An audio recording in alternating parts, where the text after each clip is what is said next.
Chapter 4. Friday night found Angela at the football game. There had been talk all week long of canceling the game out of respect for Todd and Kathy. But it was finally decided that the contest could be dedicated to the two rather than abandoned. It was the first game of the new school year, and it was against Bolton High, played in Bolton's stadium, because Point High didn't yet have one of its own. Angela had had an interesting week at school. Everywhere she went, people talked in whispers at her back. She had dual claims to fame. She had helped stop Mary, and she was Mary's best friend. She supposed one was good and the other bad, but she didn't know if they canceled each other out. Actually, she talked to very few people all week. When she didn't see Jim Klein around, she assumed his leg was bothering him more than he had let on.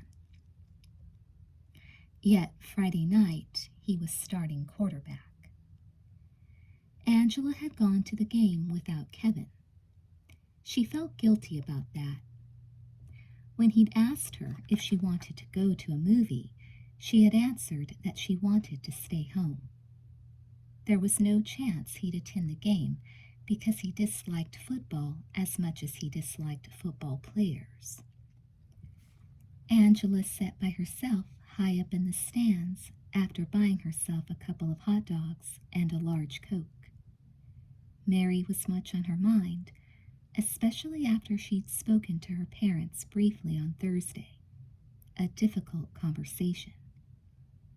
It wasn't as if Mary were recovering from an illness or anything. "Hi, how's your daughter? How's her cell? Does she like her striped pajamas? I hear she's got a rapist for a cellmate." "Yeah, that's tough when the warden won't even let her call collect." Angela hadn't known what to say. Apparently, though, Mary had yet to have her bail hearing with the judge.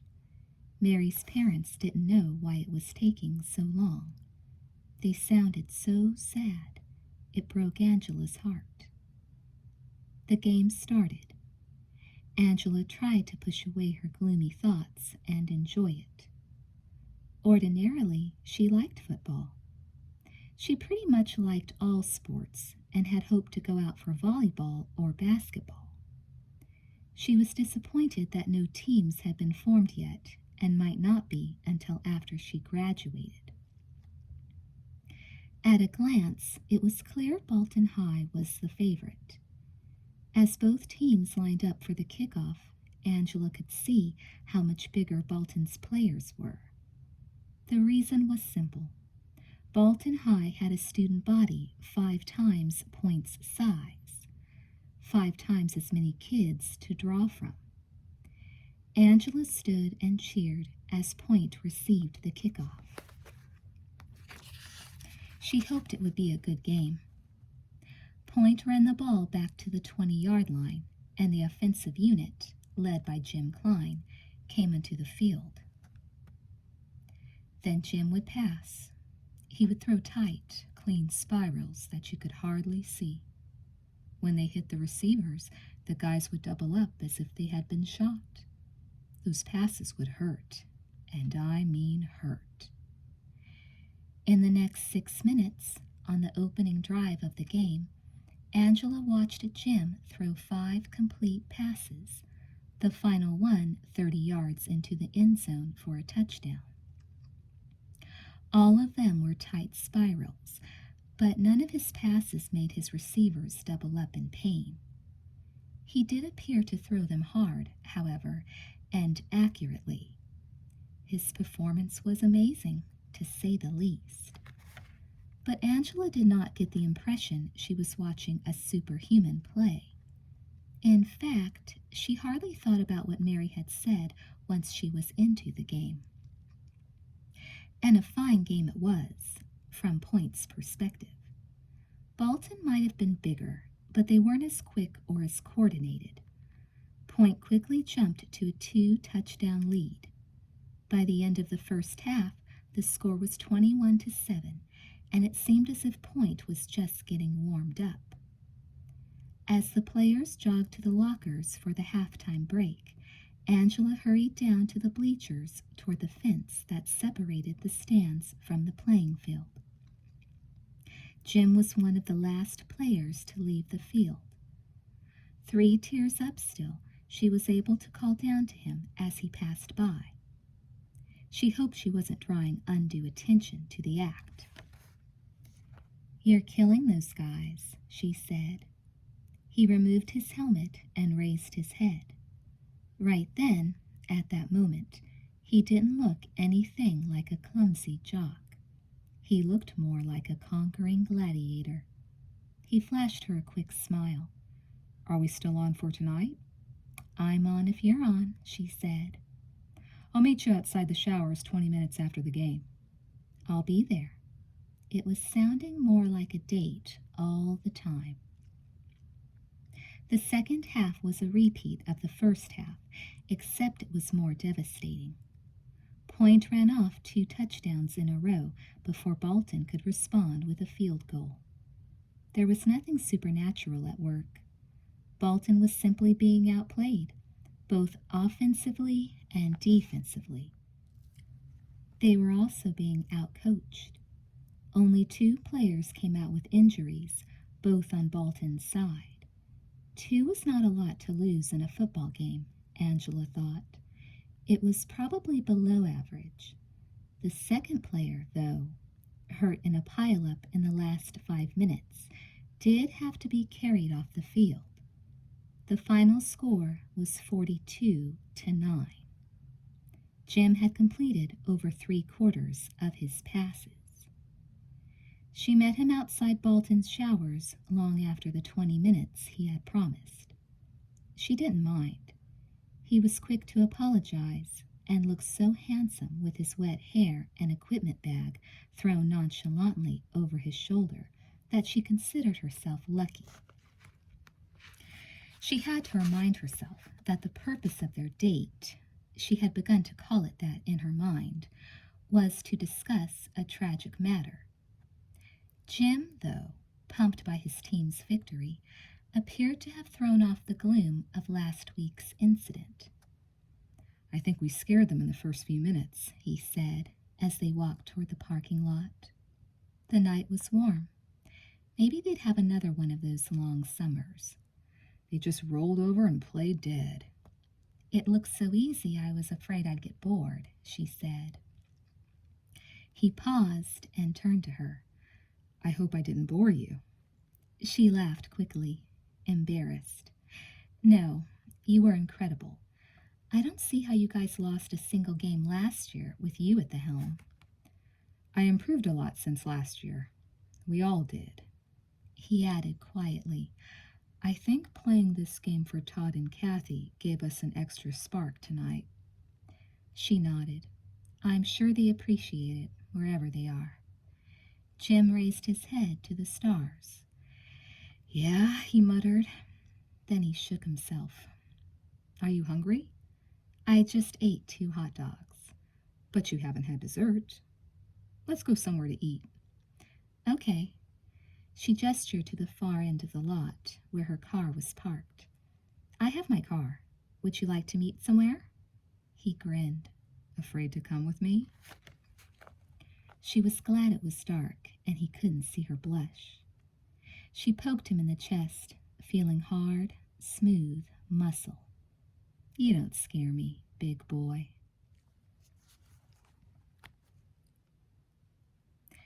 They did end up taking separate cars back to Point. They met at a local restaurant called Cider Cafe.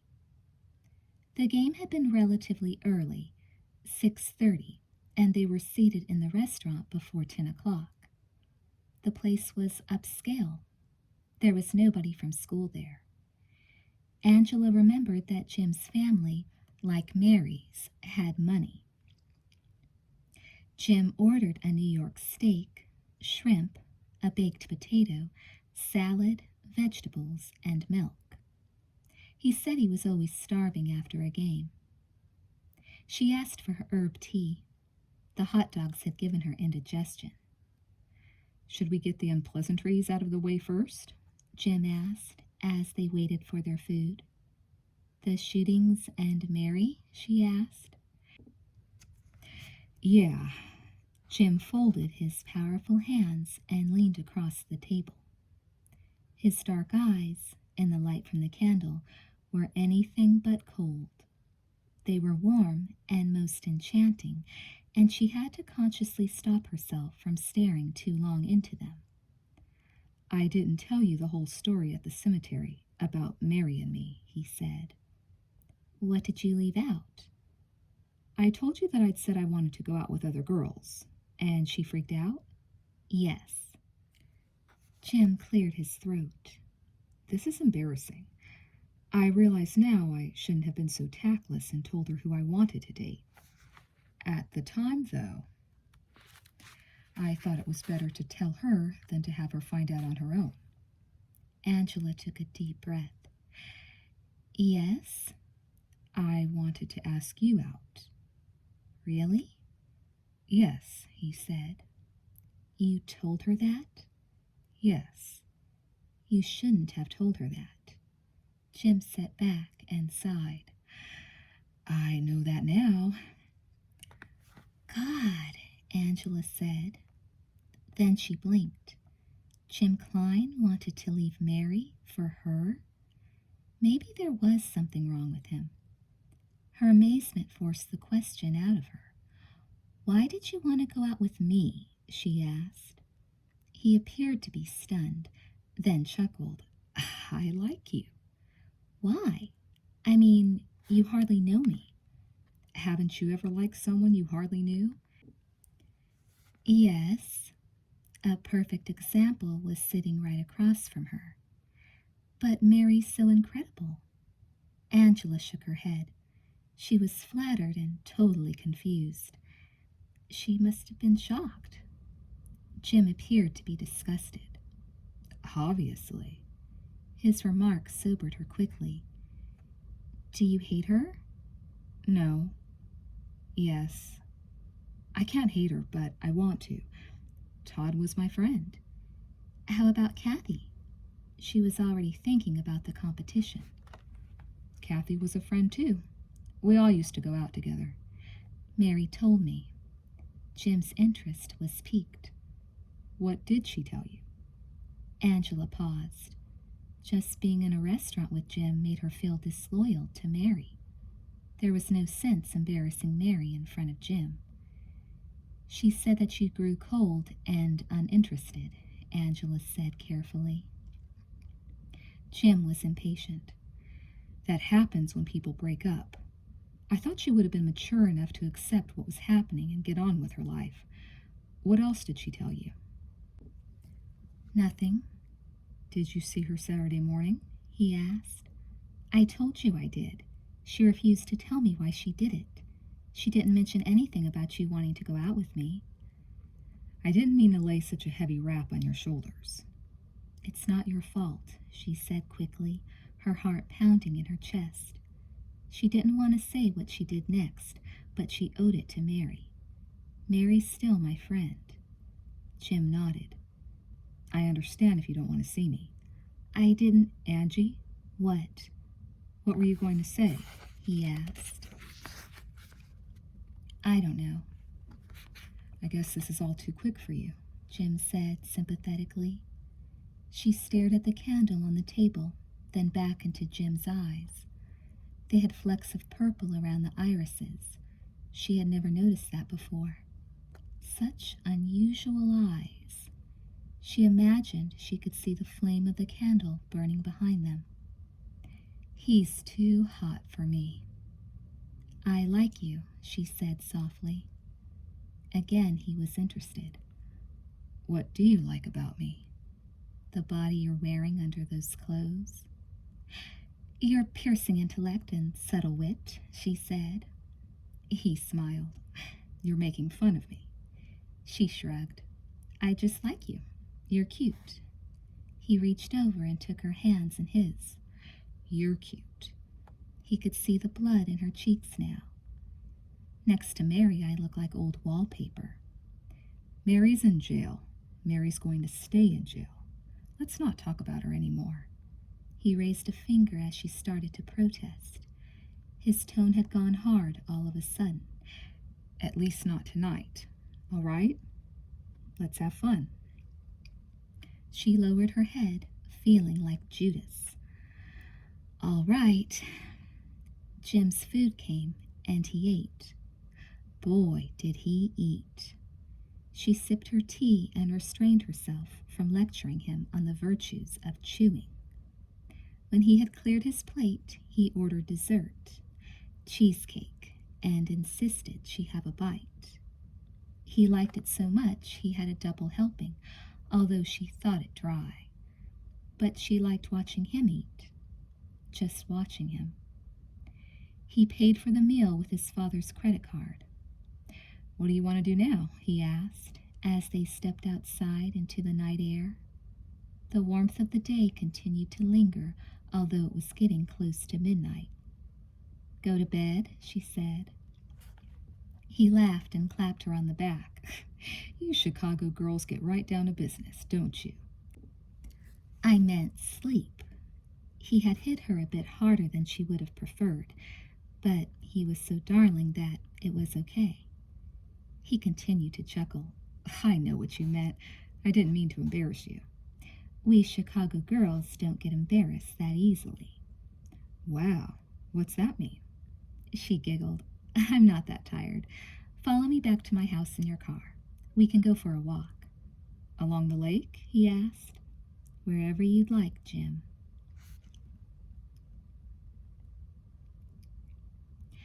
Jim almost killed them both when he arrived at her house. He tried pulling in beside her in the driveway, but there wasn't room. He ended up banging her grandfather's propane tank with the front bumper on his four-wheel drive. He leapt out of the vehicle when he saw what he'd done. Did I break the seal on it? He asked. Reaching inside his truck, he eased the vehicle back slightly. Angela dashed over to the tank. Being from a city, she wasn't experienced with propane. She studied the tank in his headlights. He had definitely dented the metal, and it worried her. He joined her a moment later, touching the twisted white curve with his big hand. I think it's okay, he said. Are you sure? Should I wake my grandfather? It's fine for now. If it was leaking, we'd know it. But it should be checked in the morning. If it needs to be repaired, I'll pay for it. It won't explode? When she had originally moved into the house, she had felt as if she were sleeping next to an atomic bomb. It'd take a full collision to get a tank like this to explode. Jim paused to study the length of the 40-foot prone cylinder. But I'm surprised your grandfather has such a big tank. You usually find ones this size on a farm, where a huge barn has to be heated. My grandfather explained to me that until 10 years ago, there used to be 5 houses around here. They all used the same tank. What happened to them? I think they burned down, Angela said. You would have been 8 then. Do you remember anything like that? Vaguely. You have lived in Point all your life, haven't you? Yeah. He nodded to the tank. A big fire could have set the sucker off. What would such an explosion do? She asked. If the tank had just been filled, it would blow away the house. He snapped his fingers. Just like that. I think my grandfather just had it filled. He laughed. Then I'll try not to run into it again. Angela had visions of huge explosions in her head. For no reason, they excited her. If it blew, would it make a crater in the ground? What? You know, like a small meteor had hit here? I don't think it would do that.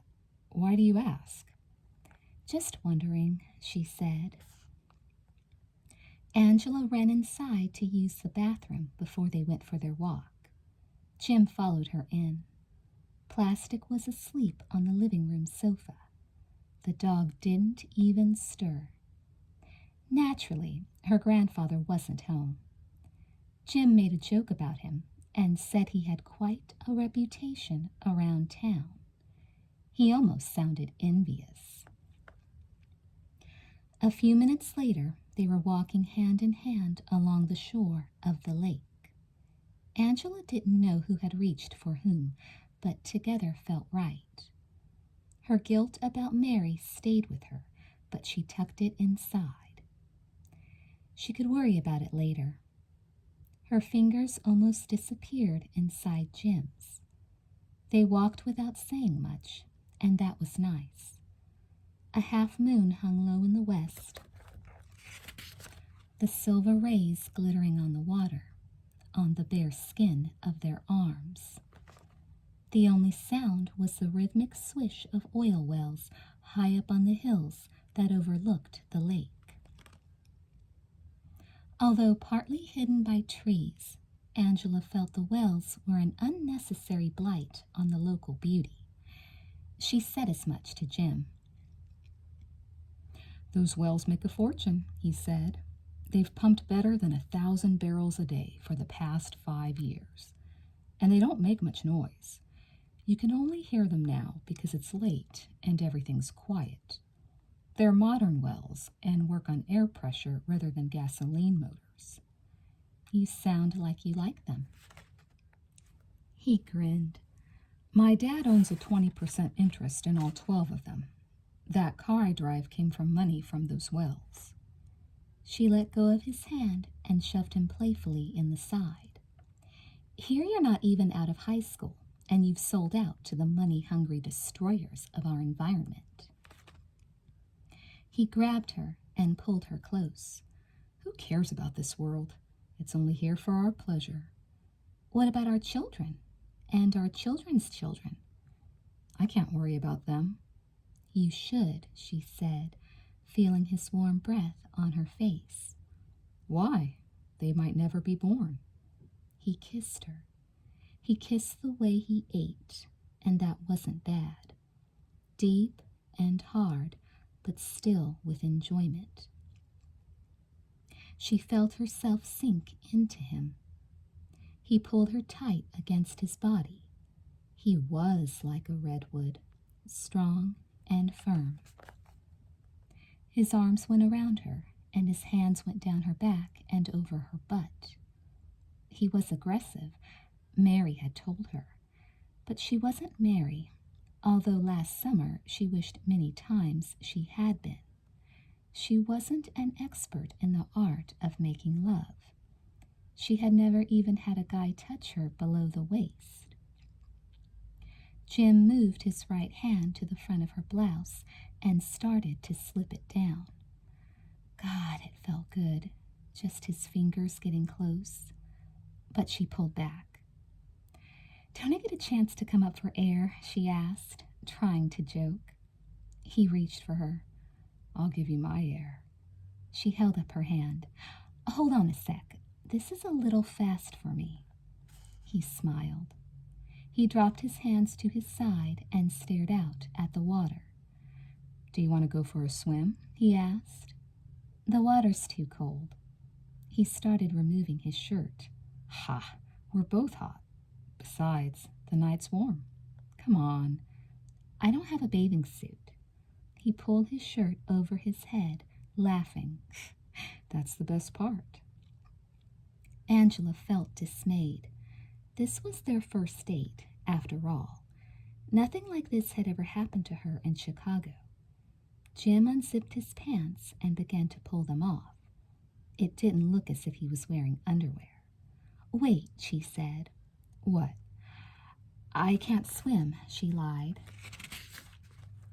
"We don't have to go out deep." "I have a cold."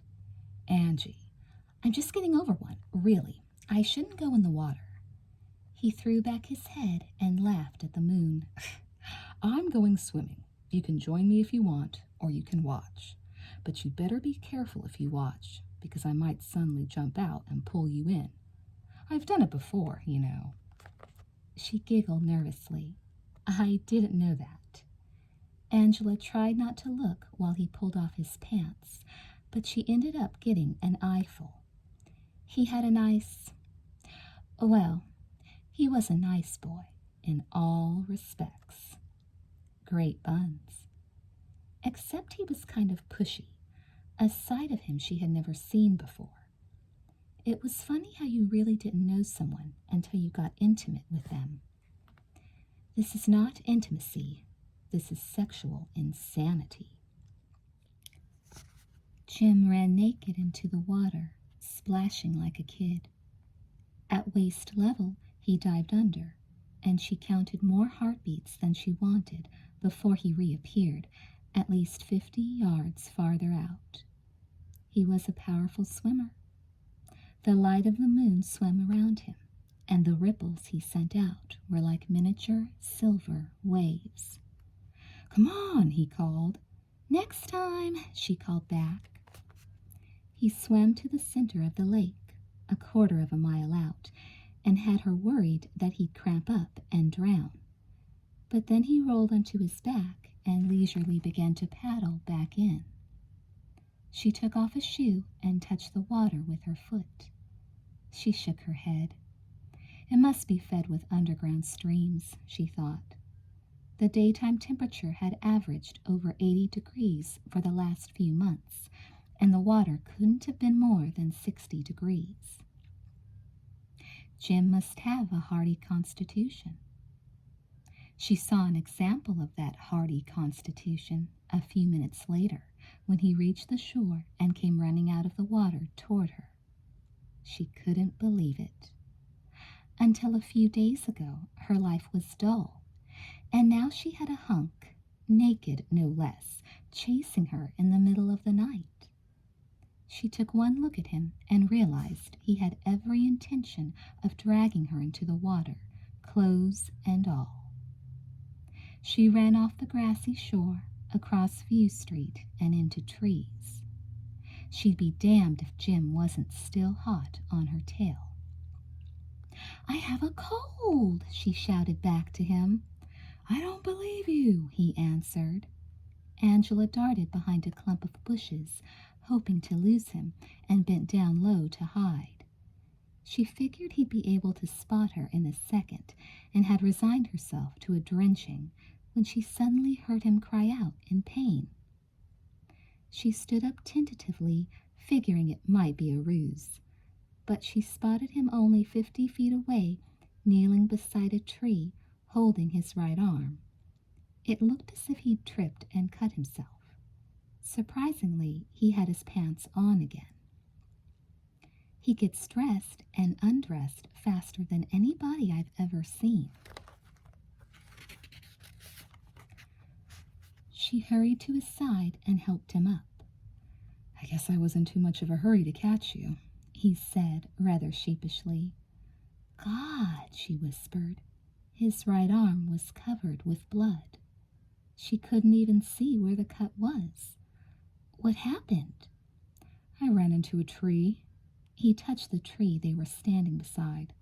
"This one." "Does it hurt?" "The tree? It did when it came running at me." She giggled. "Silly. That's what you get for trying to drench me. Come on, let's go back to my place. I can dress it for you." He was agreeable to the idea at first, but when they got to where he had deposited his shirt, he wanted to wash the cut in the lake and bandage it with his shirt. Tear it into strips, in other words. The wound was still bleeding, but Angela thought that was a bit extreme. "Why don't you just put pressure on it?" she suggested. "That will stop the bleeding." "Because it hurts. I don't want to touch it." She nodded to the lake. "Is this water clean enough?" "We drink it every day at school." "So I've heard." "What have you heard?" he asked. "Never mind. Okay, let's wash it." She reached down and picked up his shirt. "At least we'll be able to see how bad it is." "I'm surprised how much it stings," Jim said. She suspected it was a nasty cut indeed. He hesitated before dipping it in the water. She knelt beside him and got her pants wet, too. "Do you want me to help you?" she asked. Am I acting like a baby? "Not at all." Good, he said. Can I kiss you again? "Yes, but first let's—" He shut her up by leaning over and planting his lips on hers. He couldn't have been in that much pain. Once more he kissed her long and hard. Again she felt his hands on her body, tugging at the buttons on the front of her blouse. She tried to stop him, but he persisted, and she didn't really want him to stop anyway. Actually, she wanted him to strip her naked and make passionate love to her right on the spot. He leaned her head back on the grass and pulled her blouse open. She had a bra on, but that wouldn't be an obstacle to him for long. Not this guy. This is a hell of a way to get to know each other. Then she felt a warm, sticky liquid being smeared across her belly as he squeezed her closer.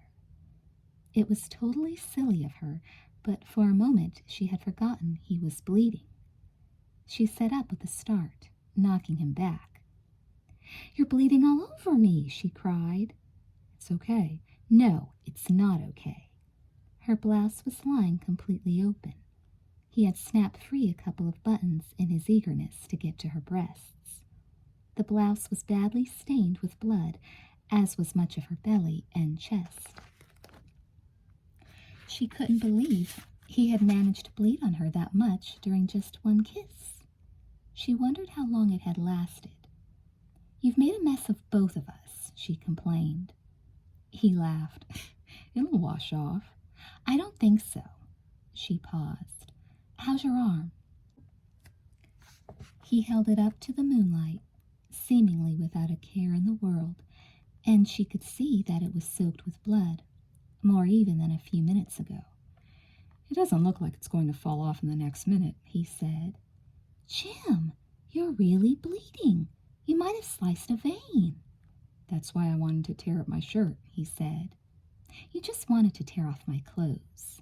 He grabbed at her again. "Yeah?" She pushed him back. "We have to stop this bleeding." He grinned wolfishly. "Why don't you kiss it and make it better?" He held it up to her face for her to do so. "Just a little peck?" She turned her head. "You're making me sick. Where's your shirt? I'm going to tie it on your arm, the whole thing. Let's not wash the wound in the water. It'll only encourage the bleeding." "All right, Angie." She knotted his shirt directly over the spot where she believed the cut to be. Jim gave a grunt, but said nothing. She sat for a minute to see if the bleeding decreased. It appeared to do so. Her hands, all her clothes, were by this time covered with blood. "It's getting better," she said, moving to get up. "Let's get back." "In a minute." "Jim." He grabbed her and started kissing her again. Somebody had eaten his Wheaties that morning. But they were both so smeared with gook that the passion had lost all charm for Angela. Well, most of the charm. It still felt good to have his mouth on hers. He tasted great, like the steak he'd eaten for dinner. That rare steak. Angie, dear, that might be the taste of his blood. The thought was enough to cool her down. She finally managed to push him back and jump to her feet before he could kiss her again. "We're going back," she said. He glanced up at her and flashed a little boy's smile. "So soon?" "Yes." She offered him her hand. "Before the sun comes up." He kissed her once more as she said goodbye to him at his car. He wouldn't let her take him to a doctor because he said his arm was fine. He touched her right breast under the bra while he gave her the last kiss. She couldn't believe she let him. Mary said he was a monster, all right. But a dreamy thought swam in Angela's mind as she let him touch her. Maybe he's my kind of monster.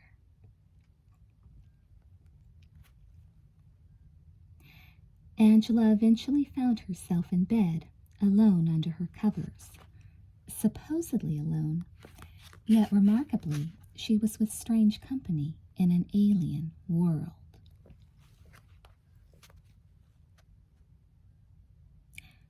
The world was alive. It had been for billions of years, ever since it could remember. Of course, nothing, no matter how alien, could remember death. For that reason, the world believed it was immortal. Life would come to its surface, and it would kill it in that special way, and eat it, and give it everlasting life as it became part of itself. The world would go on, and nothing, it believed, could stop it. The world was always hungry, especially for those who visited. They were such easy prey.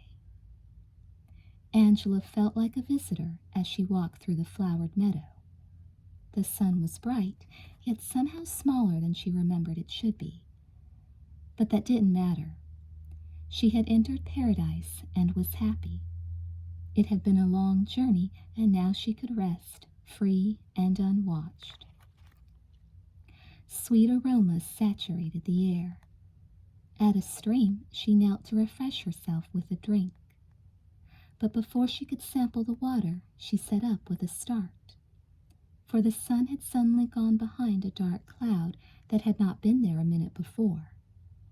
As it disappeared, the meadow grew dark, but not in a normal way. The light changed to a sober red as the rays of the sun filtered through the strange cloud floating in the sky above her head like some diseased heart. "God," Angela whispered, peering up at the sky. But God was not there. Not in this place. Surely not.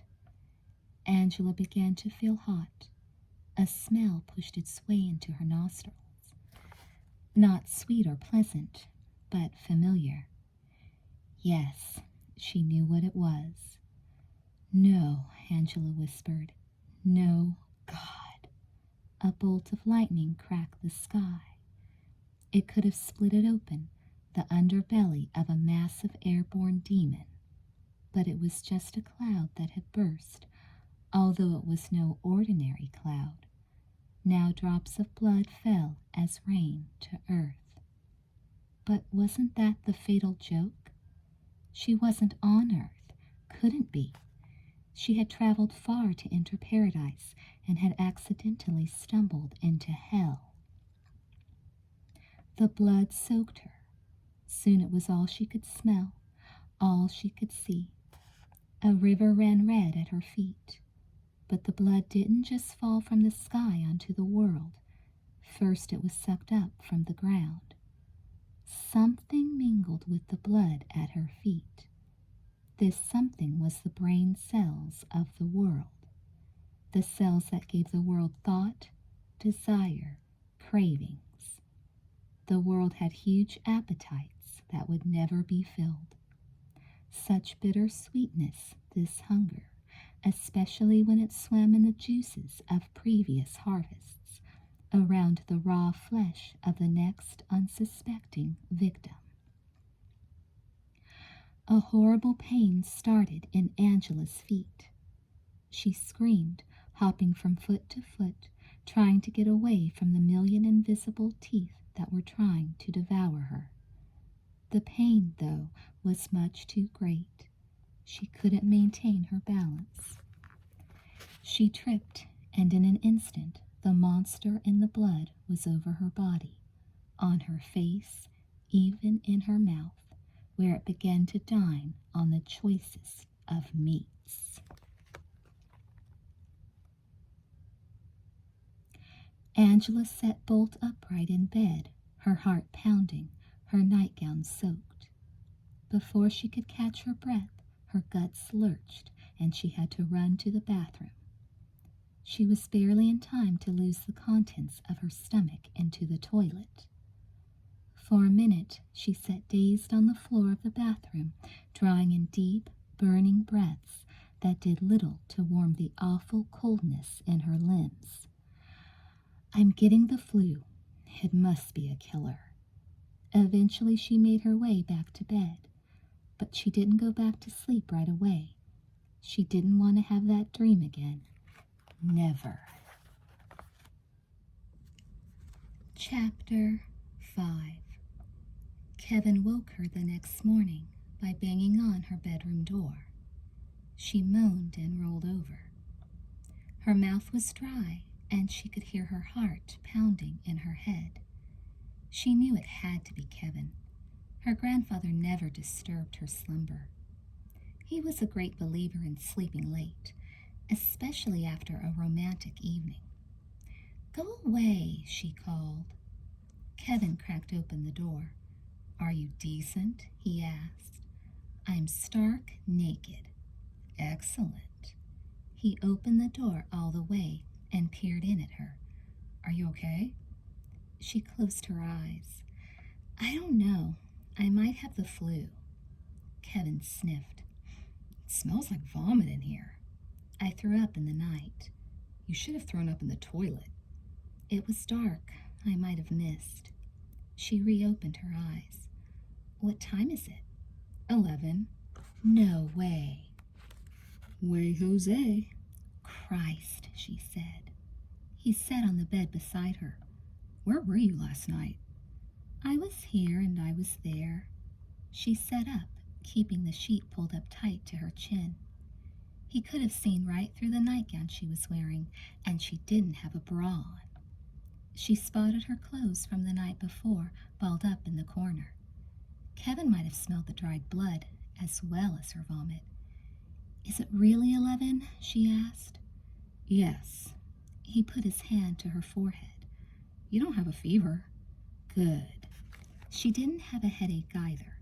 Not exactly, although her head felt strangely full, as if her brain had tried to expand during the night without her permission. She remembered her nightmare right then and shuddered. Where the hell had that come from? "Do you have the chills?" he asked. "No. I probably just ate something that didn't agree with me." "What did you eat?" 2 hot dogs." She hesitated. "I went to the game last night." "By yourself?" "Yeah." "Why didn't you ask me?" "You hate football." "But I like cheerleaders," he said. "You wouldn't have gone. We won." He was surprised. "Against Bolton?" "We killed them, 42-9. "Amazing. How did Jim Klein play?" he asked. "What?" "Jim, the quarterback, the one Mary thinks is the monster." "He was awesome." Kevin whistled. "He stank up the field last year. Maybe he has changed into something new." Angela glanced out at the lake.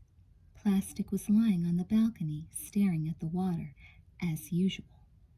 The glare of the sun on the lake made Angela's eyes ache.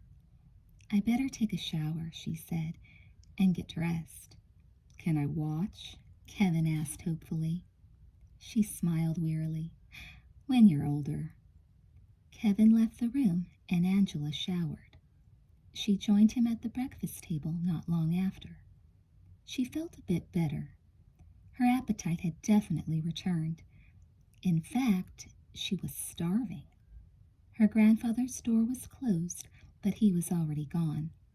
He had left her a typed note on the kitchen table. "Angel, went to Chicago to watch the horses run off with my money. Take care of yourself. Try to do something your parents wouldn't approve of. Your old man.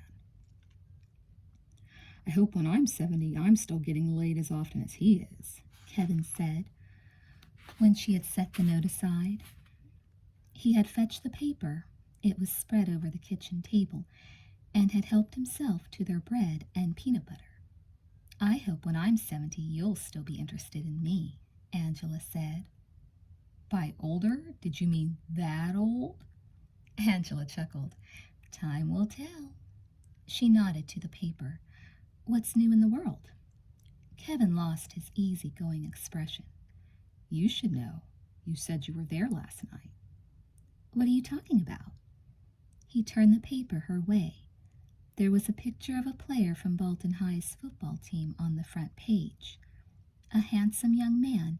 His name was Fred Keith. The article was entitled, "Matador Player Crippled from the Neck Down." Angela cringed. What? They had to help the guy off the field, but he didn't look bad. I can't believe this. He has a tube down his throat that's breathing for him. Kevin shook his head sadly. He must have taken a hell of a hit. Angela read the article. Last night, Fred Keith, a junior at Bolton High, was rushed to the emergency ward of Bolton Memorial after sustaining a neck injury in the fourth quarter of a football game between Bolton High and Point High. Fred was playing right defensive guard and was injured on a play that scored Point's 7th touchdown of the night. Initially, the injury was not thought to be serious. Fred was helped from the game by the team's trainer and an assistant coach. He wasn't even carried off the field on a stretcher, ordinary procedure when a cervical injury is suspected. The team's trainer, Steve Sperber, later said that he had seen the hit that had caused Fred's injury and hadn't thought it was particularly hard. The kid barely banged him, Mr. Sperber was quoted as saying. The kid was later identified as Larry Zurer, who said he hoped Fred felt better soon. At the hospital, it quickly became evident that Fred had sustained serious fractures to the 3rd and 4th cervicals. Damage to that part of the neck often results in complete paralysis, and Fred has yet to regain feeling in any of his limbs. He tolerated the surgery on his neck well, however, but Fred is still having trouble breathing properly and has been hooked up to a respirator. The prognosis for complete recovery is considered poor, doctors say. Fred's parents could not be reached for comment, although there is already talk of a lawsuit over the handling of Fred immediately after the injury was sustained. But it was the opinion of one doctor who had seen the x-rays of the boy and who asked not to be identified, that Fred would have been paralyzed from the neck down no matter how he had been taken from the playing field. That boy's neck looked like it had been cracked by a sledgehammer, the doctor remarked. Jesus, Angela mumbled as she set down the paper. Too bad he's not around to heal the guy, Kevin said. Did you read that last comment from that doctor? I did. Kevin raised a quizzical eyebrow. I wonder what Mary would have to say about that. Angela continued to stare at Fred Keith's picture. I didn't tell you that Larry Zurer was another one of the people Mary suspected might be a monster. That's an interesting coincidence. What are you saying? Angela asked. Nothing. What are you saying? I want to talk to Mary again. Okay, Kevin said. What for? I just do. She scanned the kitchen. But I want to stop and get something to eat first. Why don't you just eat here? Kevin asked.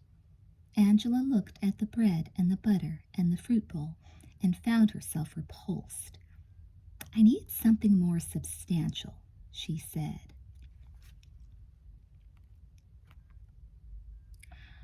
On the way to Bolton, they stopped at a McDonald's. She ordered a Big Mac and fries.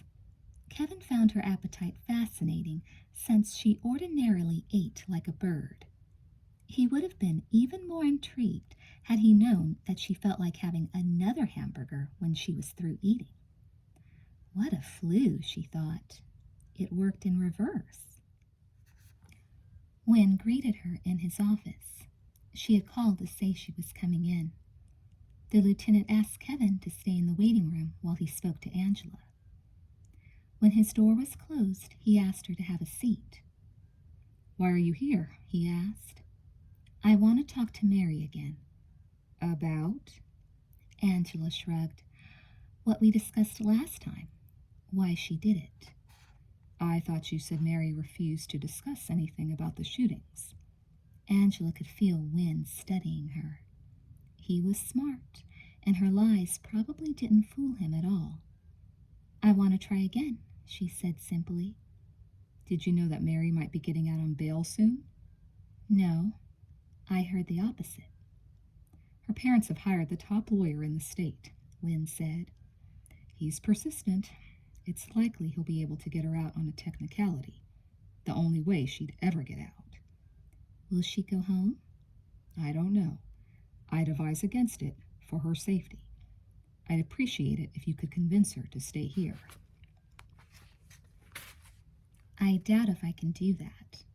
You can try. I'll try, Angela promised. Angela was brought to the same box-like room as before, only now one of the overhead fluorescent lights had failed, making the place rather dark. Angela sat in the gloom, wondering what she was going to say to Mary about her date with Jim, about Fred Keith. She also thought about food. She was still starving. A steak for dinner sounded great, if she could last that long. Wynne brought Mary in this time. As before, she was handcuffed. When the lieutenant started to handcuff her to the chair on the other side of the gray table, Angela shook her head no. Wynne was amiable. He nodded and left the room without a word. Mary didn't look the better for her jail time. She had lost weight. The bandages she had on her head and hand looked like the same ones she'd had on the previous week.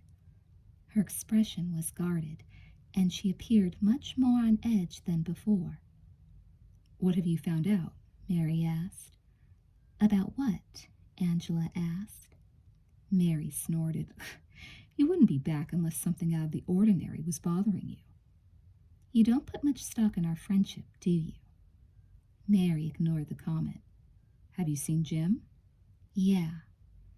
Mary was instantly alert. She had radar like nobody's business. When and where did you see him? Around. At school. Has he made a point of talking to you? Mary asked. Yes. He told me you went crazy because he told you he didn't want to go out with you anymore. Mary showed a thin smile. Anything else? No. Come on. Angela sharpened her tone. You come on. The last time I was here, you gave me all this crap about you killing those two because they were aliens. I never said they were aliens. You said that. Monsters, whatever. Now I'm tired of it. You tell me the truth. Why did you come to that party with that shotgun? Mary regarded her closely. What's happened, Angie? What's got you scared? Angela hesitated. A boy broke his neck at the game last night. Mary was interested. Give me all the details. His name's Fred Keith. He plays for Bolton. He used to play for Bolton. Larry Zurer tackled him in the fourth quarter, and now Fred will probably be paralyzed from the neck down for the rest of his life. Mary sucked in a breath. I knew Larry was one of those bastards. She drummed her fingers on the tabletop. What else? When are you getting out? Angela asked. I don't know. What else? I hear you might be out tomorrow. You should stay here. I went to the funerals. Todd and Kathy's families are no fans of yours. Who cares?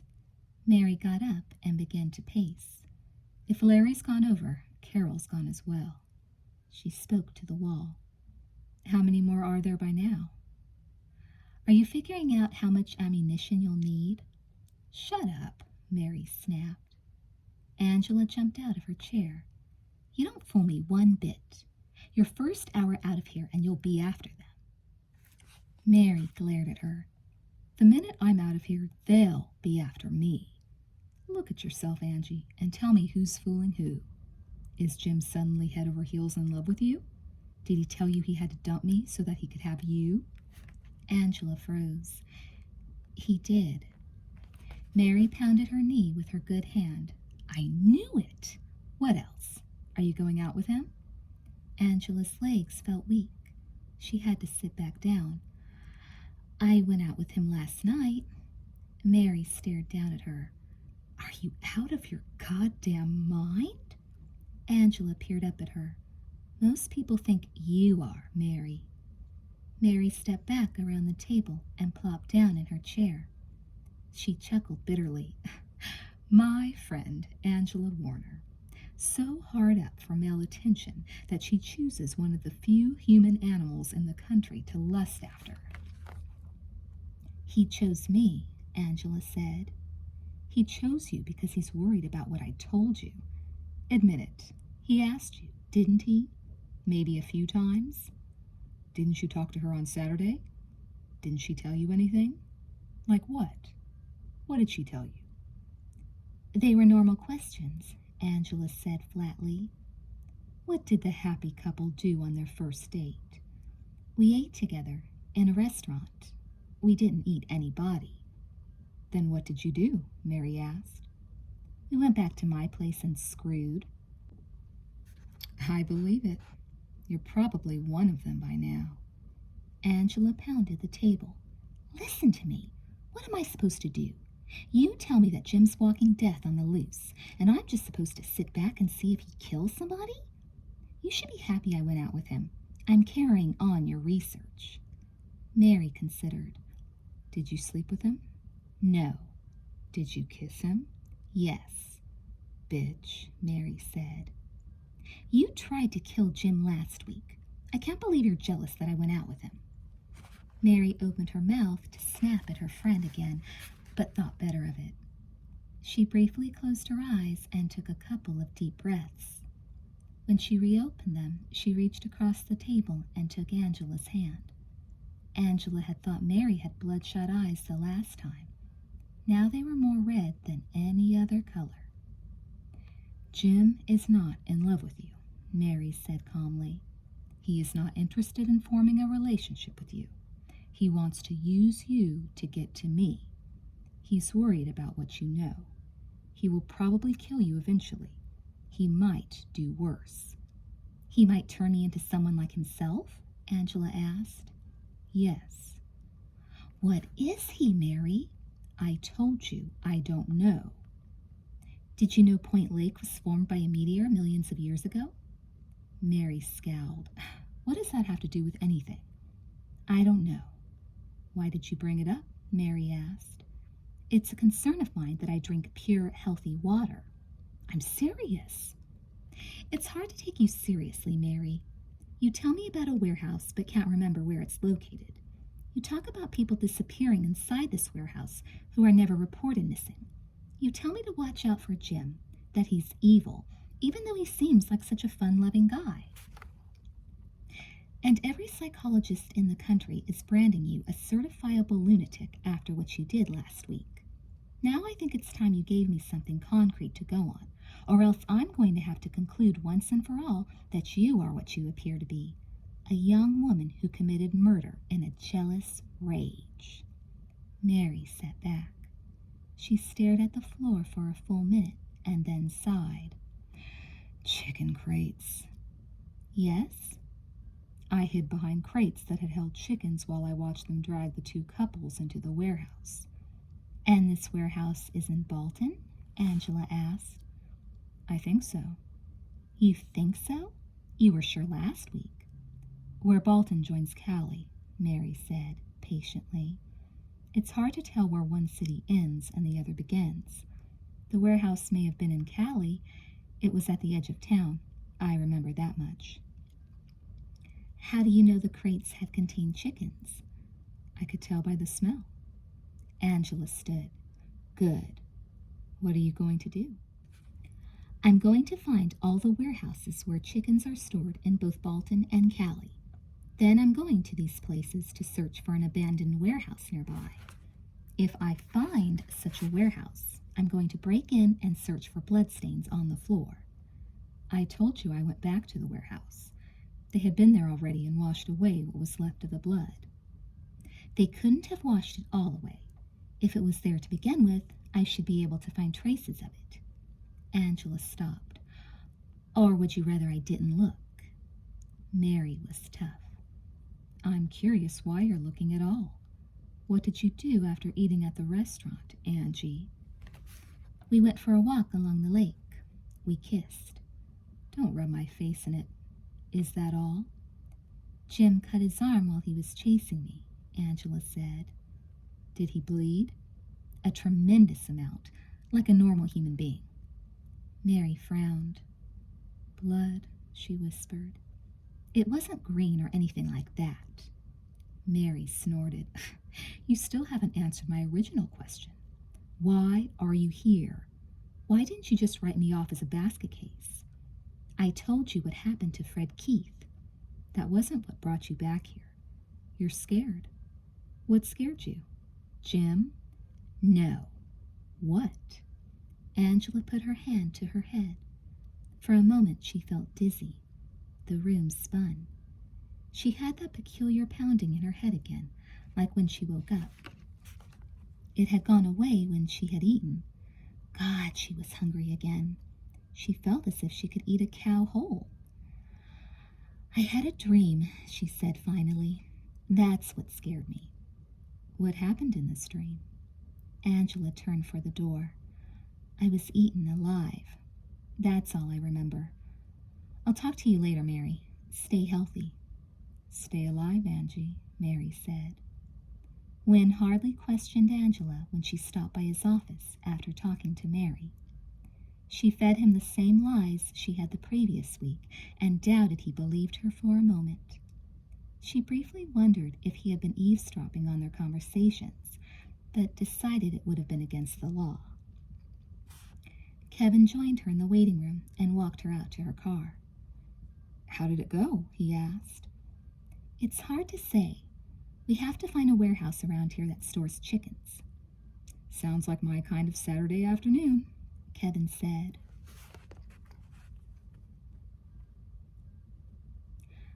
Of course, Lieutenant Wynne didn't believe Angela, because once more he'd both eavesdropped on and recorded the conversation she'd had with Mary. Officer Martin, one of the men who'd helped Wynne capture Mary the night of the party, went into Wynne's office carrying the tape. The two men listened to the conversation twice before speaking. We made a mistake searching for the warehouse in Bolton alone, Wynne said. That may be why we didn't find it. It was my mistake, Officer Martin said. He was a short, squat man with a serious attitude toward life. His wife said they slept together with their guard dog. If Martin had a first name, he had forgotten it. Wynne liked him. Where's that other girl coming from? Martin asked. Angela Warner? I don't know. Obviously she doesn't believe Mary's story. Who would? But there are elements in it that disturb her. Wynne removed the tape from the player and fingered it uneasily. There was something about Angela's state of mind that was different from that of the previous week. Last Saturday, Wynne wouldn't have imagined Angela going out with Mary's boyfriend, a clear act of disloyalty. But perhaps Jim had some kind of power over girls. He was an extremely handsome kid. Maybe he was more than that. Jim reminded Wynne of a young soldier he'd had under his command in Vietnam. The man's name had been Tran Quan. He was the best killer Wynne had ever seen. On sorties into the jungle, Tran Quan always killed more VC than the rest of his squad combined. He hunted like a snake, though, not like a human. He wouldn't stop at shooting or stabbing a victim in the back. Wynne hated him and needed him at the same time. But that need had been superseded the night he had found Tran Quan raping a village girl whom he had just shot in the head. He had smiled when he was caught in the beam of Wynne's flashlight. Wynne had killed him on the spot and never regretted it. What did nice, clean-cut Jim Klein have in common with Tran Quan that Wynne should link them together? He didn't know, but he was afraid what would happen if he didn't find out.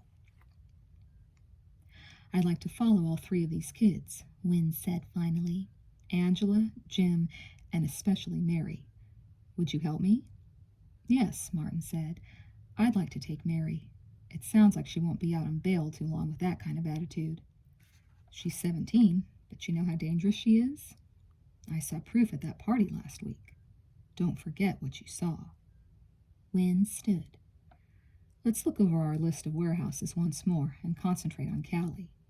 I'm sure Angela is doing the same thing right now. If there is a warehouse like the one Mary's described, I can probably pick up Angela's trail there. Chapter 6. Angela and Kevin found a food wholesaler's warehouse listed in the local yellow pages. It had a Cali address, not a Bolton one. Kevin said he knew where it was. It took them only 20 minutes to find. Of course, they were more interested in what was across the street from it, what just happened to be an abandoned warehouse. It was right where Mary said it should be, not far from a stack of smelly chicken crates. Angela parked beside them and climbed out. Since it was a Saturday, the industrial part of town was deserted. The smell of the nearby crates, though repulsive, just increased her hunger. She was going to have to ditch Kevin soon and go eat the contents of a supermarket. She pointed across the alley at the boarded-up back door of what had been a foam rubber warehouse. Could there be the blood of 4 dead bodies in there? She asked, hypothetically. Didn't Mary say the monsters wiped up all the mess? Kevin asked. Angela shrugged. You know how sloppy monsters are. Let's go see what we can find. But let's get my nut wrench from the trunk. We can use it in place of a crowbar to yank the boards off. All right, Kevin said. We may want to bring a flashlight, too. Angela didn't like the look of the building, the feeling that surrounded it. Maybe it was haunted by ghosts that had not left the world happy. Or maybe that was another illusion. Yeah, she answered Kevin, and try to get a shotgun. They broke into the building with remarkable ease, leaving the door wide open behind them. They were quickly happy for the flashlight, though. The warehouse was huge. The door receded behind them to a tiny rectangle of light, their only connection to the real world.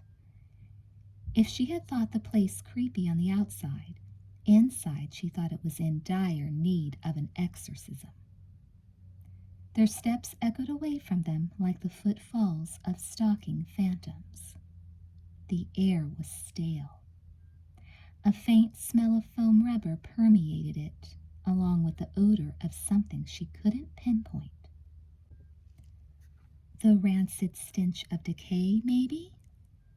Is this a scary place or what? She whispered.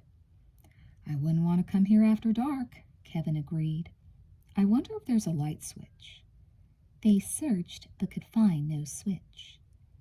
Angela suspected the electricity had been disconnected long ago, anyway. The owners were obviously not concerned about keeping up appearances in order to show the place to potential renters or buyers. A film of dust covered everything.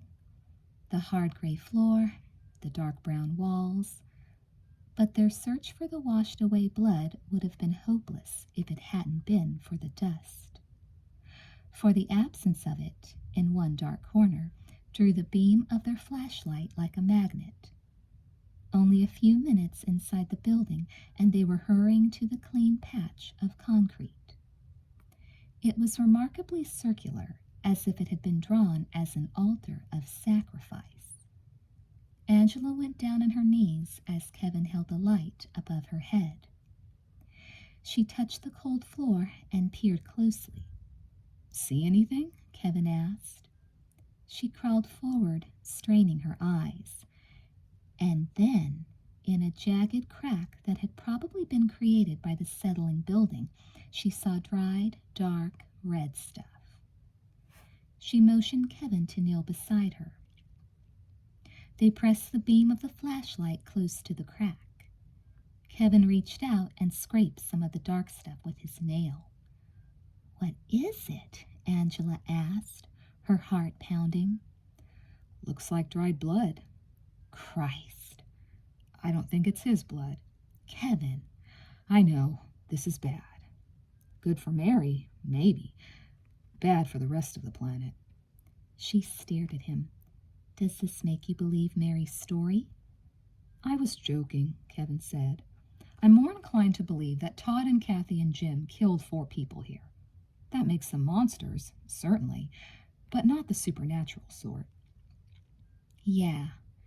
Angela took the flashlight and followed the crack farther. It stretched maybe 15 feet across the dust-free circle, and it was choked with the dried blood.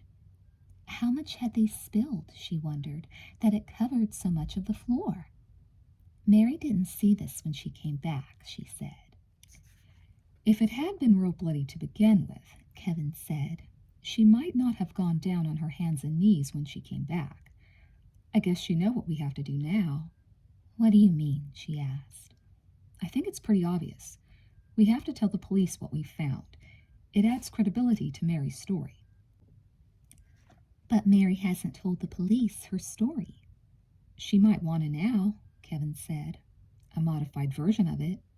No. What do you mean, no? I don't want to go to the police with this just yet. Why not? He asked. Angela looked back toward the lighted doorway, an easy 200 yards away. She was having trouble breathing. The air had no life in it. Did the people scream as they died? And did they suck all the life out of the air? I went out with Jim Klein last night, she said. Kevin plopped down on the floor beside her. Why? He asked me. I said yes. She shrugged. We went out after the game. We ate and then went for a walk along the lake. He was hurt. Why didn't you tell me? I didn't want to hurt your feelings. Kevin's face crumpled. In the harsh shadows cast by the flashlight, it was particularly pathetic. It hurts my feelings more that you'd lie to me about it. I'm sorry, she said. She wanted to touch him, to hold him, but couldn't in this hellish place. They had to get out into the air soon. She didn't know why she had chosen now to tell him about Jim. Do you like him? Kevin asked. I don't know. Maybe. Kevin snorted. What about what Mary says? What about this dried blood? Are we just performing character research here? If we are, I'd say the guy gets a lousy rating. Kevin. What's wrong with me? He asked. That hurt. The worst of all questions. I love you. Why don't you love me? She honestly believed that she would have preferred to ask it than to answer it. There's nothing wrong with you, Kevin, she said, as gently as she could. There's something wrong with me. Yeah, right. A body overflowing with hormones. She began to cry. It surprised her. The tears just sprang out. I'm serious, she said. I don't feel right. Kevin quieted. He put his arm around her. What's wrong with you? He asked. I'm hungry. I need another couple of Big Macs. I don't even care if they serve me the meat raw. I might even prefer it. She sniffed. I had a bad dream last night. Was I in it? She had to laugh, even though she continued to cry. No, I was alone. I was far from home in a horrible world. But I can't talk about that right now. And the reason I went out with Jim, I can't talk about that either. I just want to tell you that I do care about you. You're my friend. That's all I can say right now. Kevin took a moment to answer.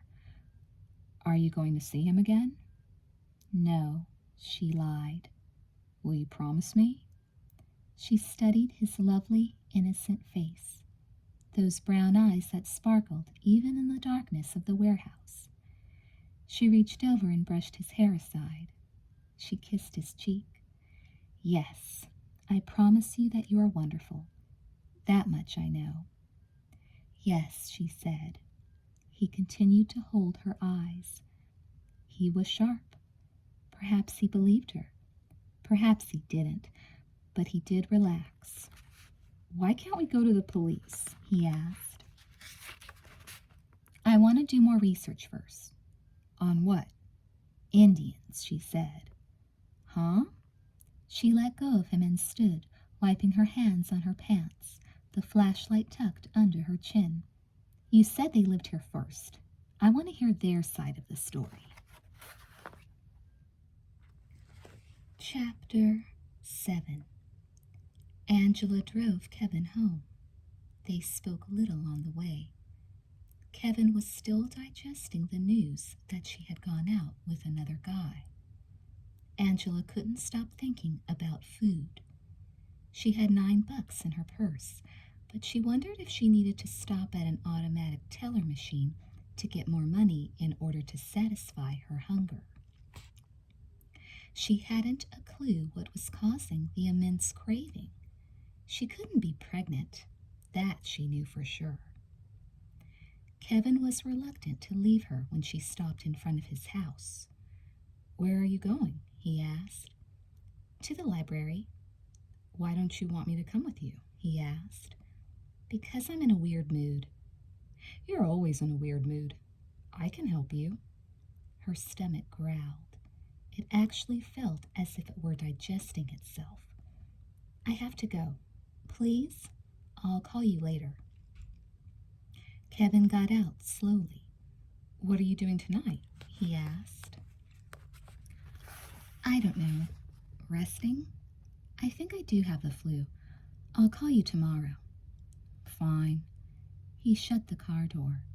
Stay away from the bad guys, A&W. I will. She drove straight to the McDonald's, doing well over the speed limit all the way. She ordered another Big Mac and a Coke, leaving off the fries.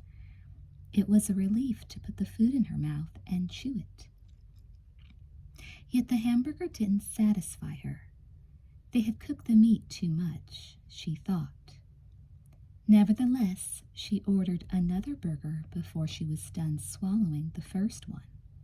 This time she told them she wanted it extra rare. The second one tasted better, and her hunger finally began to diminish, although it didn't go away completely.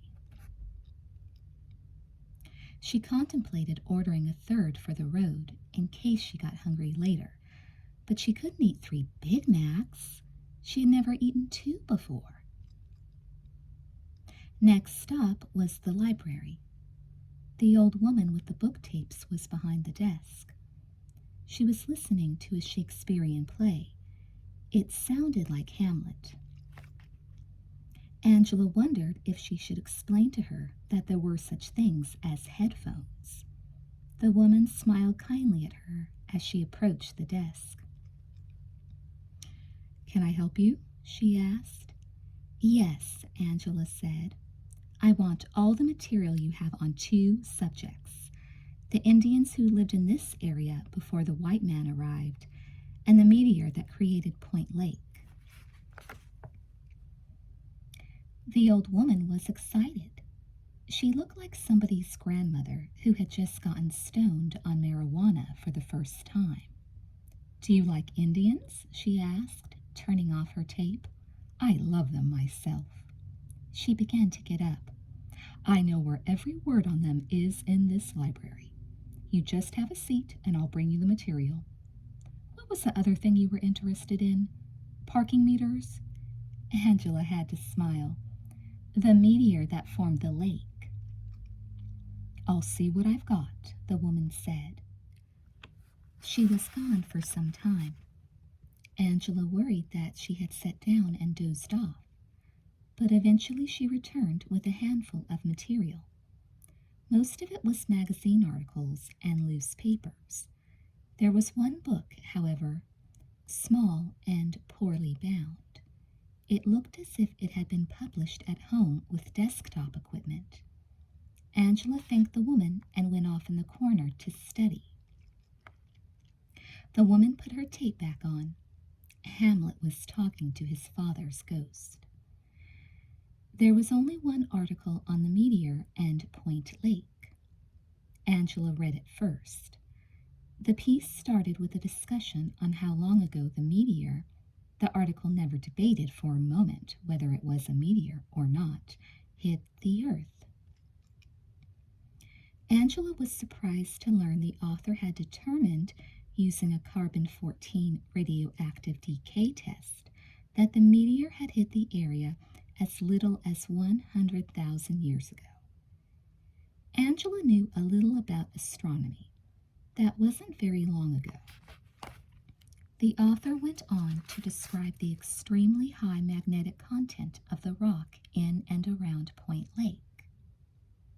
He finished by comparing it to another meteor site down in South America that was also now a lake. He said the two holes in the ground appeared to have been formed at the same time by the same highly magnetic ore from outer space. He didn't say anything about the water in the lake being unhealthy. Angela made a note of the author's name, Alan Spark. He was a professor of geology at the University of Michigan.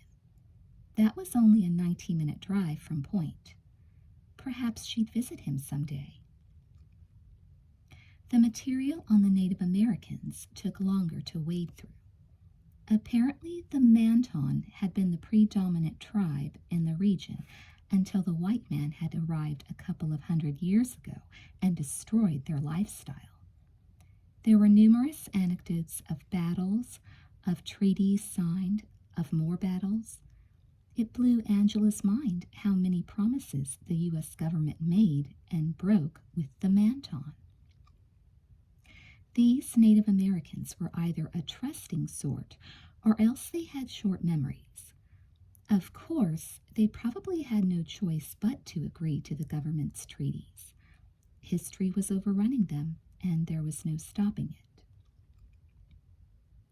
Buried in the history were several intriguing references to Point Lake. First off, its Indian name was Sethia, which meant bath of blood. Angela stopped and asked herself why they'd have given such a picturesque lake as Point such a terrible name. She couldn't imagine it and dug deeper for an explanation, figuring there must have been a major battle on its shores. But she could find no such reference. The name Sethia seemed to go way back, thousands of years perhaps. The word appeared loosely connected to another strange word, Katu. There was one story describing how the Katu emerged from the depths of the lake. Another spoke of the Katu coming out of the sky above the water. Try as she might, Angela couldn't find out exactly what the Katu were. In one place, they were described as tiny insects, too small for the human eye to see. In another, they were spoken of as huge bat-like beings that could cross great distances rapidly. In all ways, they were described as deadly and to be feared. Above all, it was clear the Manton avoided Point Lake. It appeared that they successfully quarantined the area around the lake for decades at a time. It was a sacred rule among the Manton that no one of their tribe, under any circumstances, was to drink the water in the lake. "Oh my," Angela muttered to herself. "Somebody should have shown the local Board of Education these stories." "Did you say something, dear?" the old librarian asked, turning off her book tape. Angela had been so engrossed in her research, she didn't know what the woman was listening to now. "I was just remarking to myself how fascinating the Indian history is in this area," Angela said.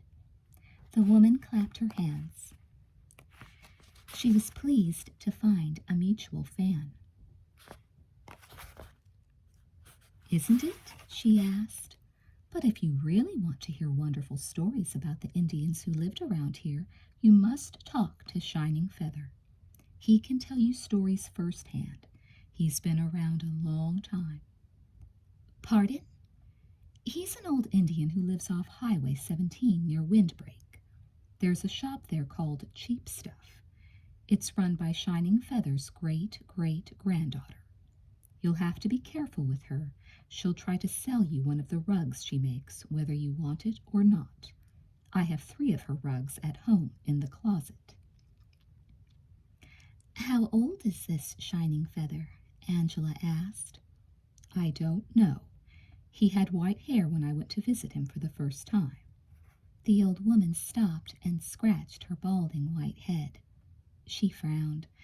That was back in the Depression, when I was a little girl.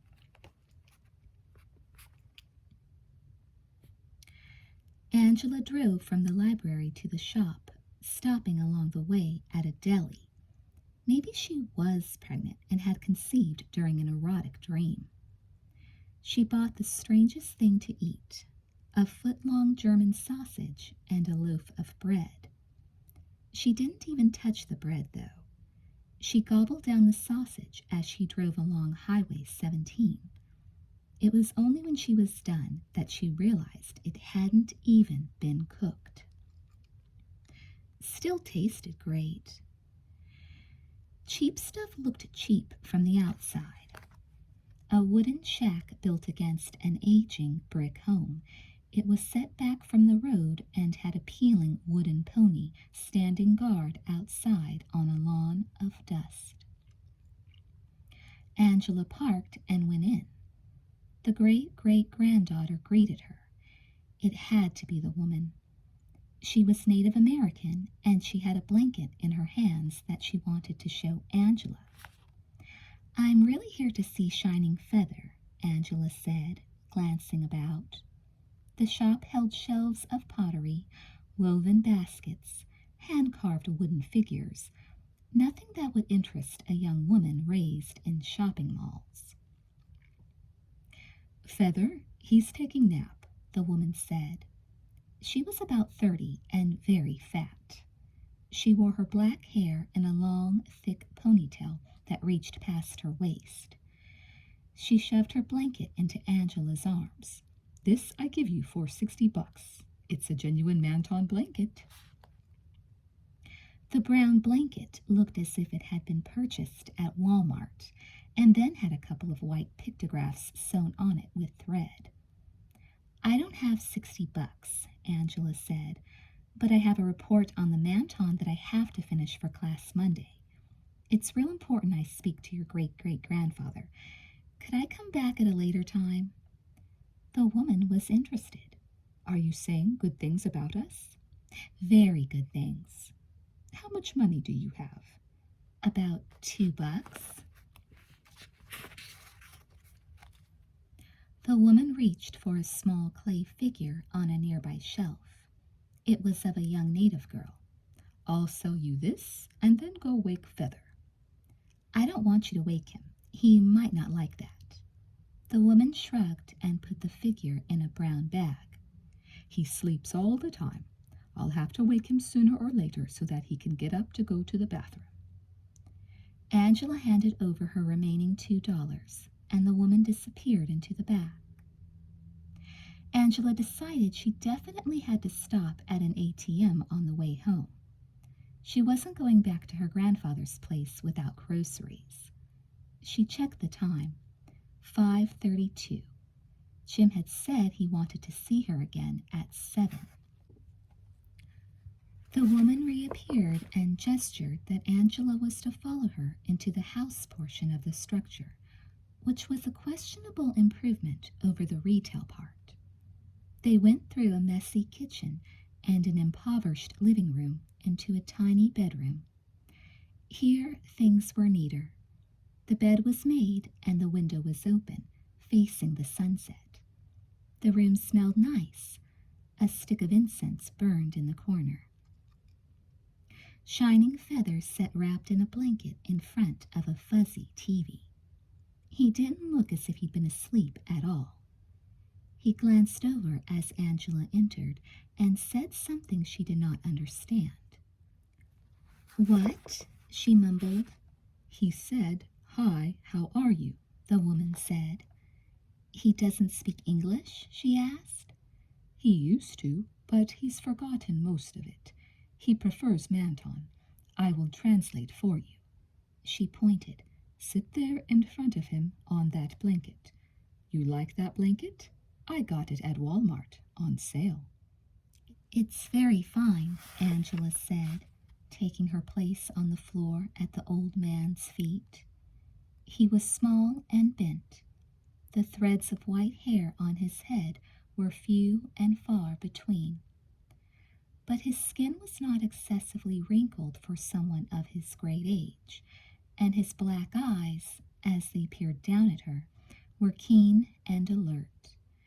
It was almost as if he saw things about her she'd rather he couldn't see. What have I got to hide?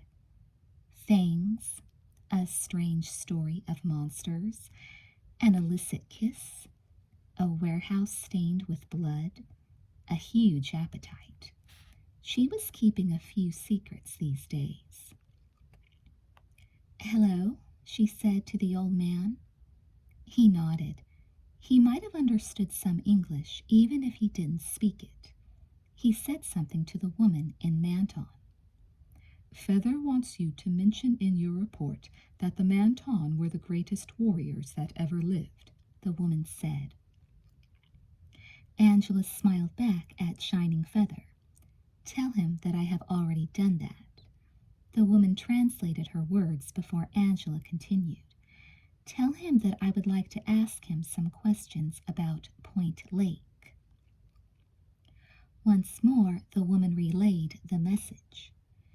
Angela was surprised when Shining Feather forcibly shook his head. He doesn't want to talk about the lake, the woman said. He says it's a bad place. That's specifically what I wanted to talk to him about, Angela said. Shining Feather continued to speak. He says he was the one who convinced some white settlers not to drink the water from the lake, the woman translated. He says they didn't listen to him at first, but they learned to listen.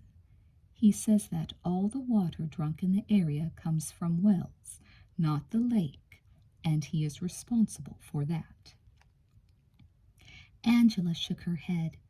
Tell him that the water for the new school that was built on the lake comes from the lake, and that several kids have gotten sick at the school, and that we don't know what the sickness is. After the woman relayed the message, Shining Feather grew agitated. He pulled his blanket tighter and squirmed in his seat. He began to speak more rapidly than before. He says the sickness is from the water in the lake, the woman said, and that children must not drink the water. He says if they stop immediately, they will get better, but if they don't stop, terrible things will happen to them. He says you must go to the people in charge of the school and alert them to the danger. He says this happened before to white settlers. Many of them got sick until they listened to him. But he says all those settlers got better just by staying away from the water. Ask him what things will happen if people continue to drink the water, Angela said. The old man shook his head when the question was relayed. He will not speak of it, the woman said.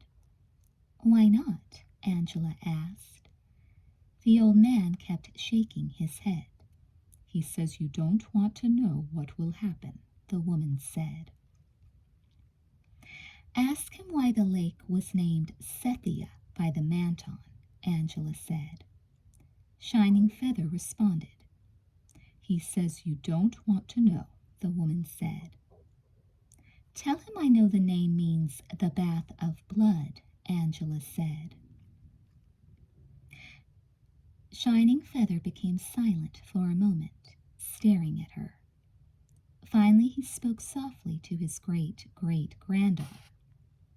He wants to know what else you know, the woman said. Tell him I have read about the Katu and that I... Shining Feather interrupted her with a yell. He shook his head vigorously and began to speak in Manton. You are not to say that word, the woman said. He says it is an evil word from an evil time, but he wants to know why you want to know about that word.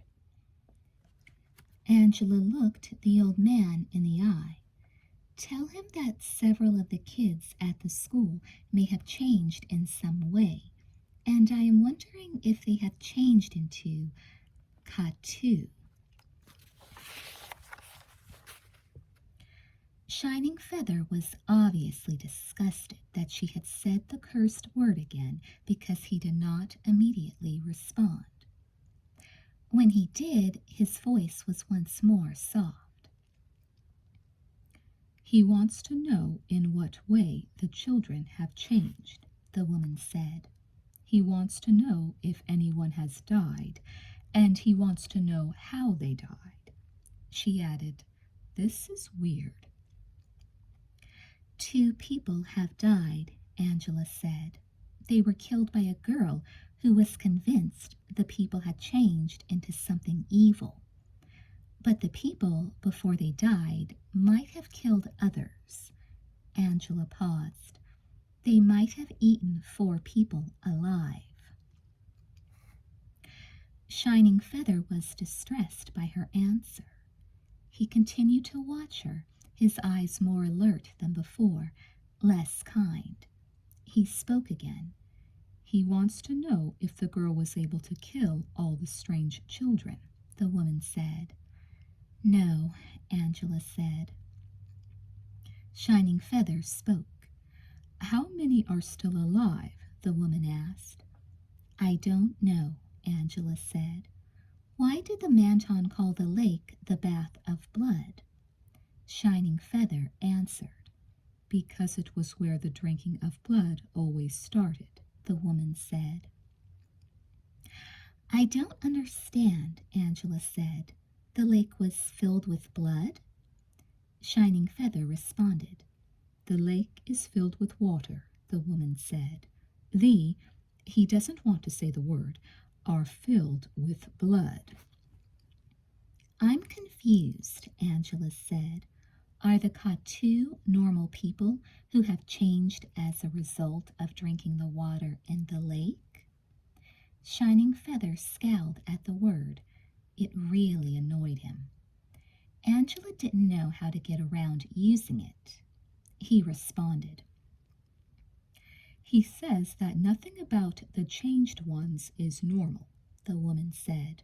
He says they change all at once, but very slowly too. What does that mean? Angela asked. He's contradicting himself. Shining Feather spoke. He says they change on the inside before they change on the outside, the woman said. They are hard to recognize at first. How can you recognize them? Angela asked. Shining Feather's eyes bored into her as he spoke. They are always hungry for blood, the woman said. No, I don't want blood. I just want hamburgers and sausage. I don't want blood. Oh no, Angela whispered. Shining Feather suddenly leaned over and grabbed Angela's wrist. She tried to shake off his hold, but he was strong. He tightened his grip and felt along the soft tissue just below her thumb. He was feeling for her pulse.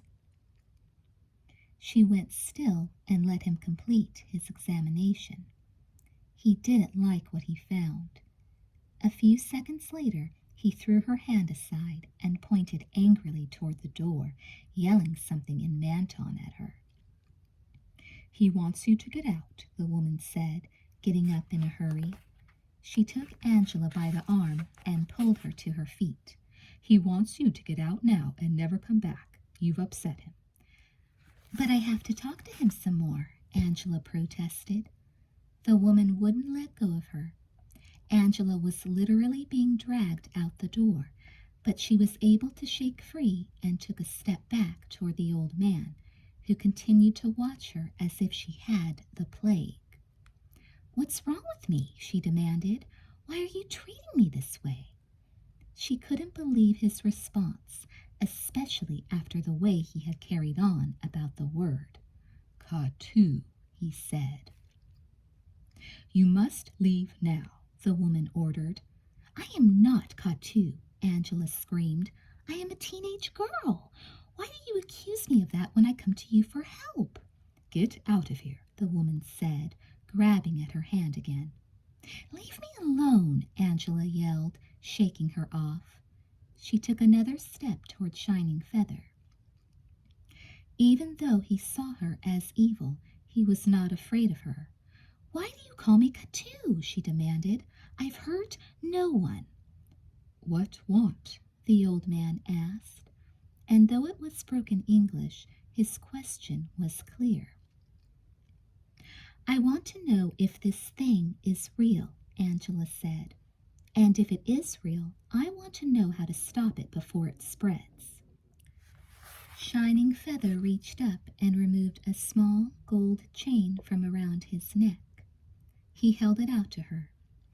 At the end of the chain was a tiny golden amulet of a hanging bat, which had been hidden beneath his shirt. Angela took it and studied it closely.